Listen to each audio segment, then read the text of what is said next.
যাই আয়। বললো স্যার আমি তো আইনের বাইরে যাইনি, আগে আমার কথাটা শুনবেন তো।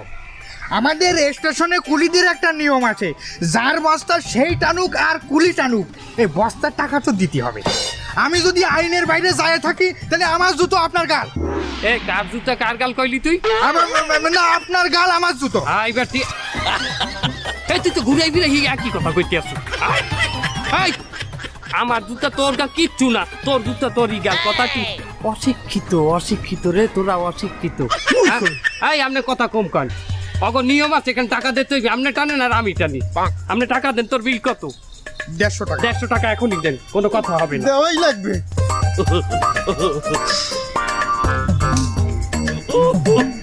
এদের 500 টাকা হলো। স্যার আমি আগেই বুঝিলাম এটা গ্যাঞ্জাম পাকাতি চাচ্ছে, আমার কাছে কোনো খুচরো টাকা নেই।